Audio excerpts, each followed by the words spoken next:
तर झालं असं की आज रात्रीच्या जेवणासाठी मी कलेजी टेटा आणि भाकरी बनवणार होती. तर त्यासाठी मी एका टोपामध्ये तेल घालून त्यामध्ये उभा चिरलेला कांदा घातला. कांदा थोडासा गोल्डन झाला की त्यामध्ये लसणाच्या 4-5 पाकळ्या मी घालून घेतल्या आणि नंतर लाल तिखट, हळद आणि घरचा आपला खड्यांचा मीठ घालून पूर्णपणे मिक्स केलं. आता मी त्यामध्ये कलेजी टेट्याचे जे बारीक बारीक पीस केले होते ते मी त्यामध्ये घालत आहे. कलेजी टेट्याचे पीस घातल्यानंतर मी पूर्णपणे त्यांना मिक्स करून घेणार, जेणेकरून सर्व मसाला त्या कलेजी टेट्याला लागून राहील आणि व्यवस्थित एकदम शिजतील. आता मी त्यावरती झाकण ठेवून ते 5-10 मिनटं थोडं वाफवून घेत आहे. तर कलेजी टेटा एक साईडला रेडी होत आहे, तोपर्यंत मी थोडासा भातही घालत आहे, राईस. तर आपला हा भात शिजलेला आहे, तो पण मी लो फ्लेमवर शिजून घेतला पूर्णपणे. आता त्या कलेजी टेट्यांच्या ताटावर मी थोडंसं पाणी घातलं, जेणेकरून ते वाफेवरच शिजतील.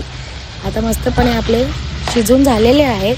आता त्यामध्ये मी काय आपलं घरचं हिरवं वाटण घातलं आणि गरम मसाला घातला आणि आपले मस्तपैकी असे कलेजी टेटे बघा रेडी आहेत. बघा मस्तपैकी रेडी झाले. तर सर्वांना व्हिडिओ आवडले असेल तर नक्की फॉलो करा आणि कमेंट करा. या सर्वजण जेवायला. धन्यवाद.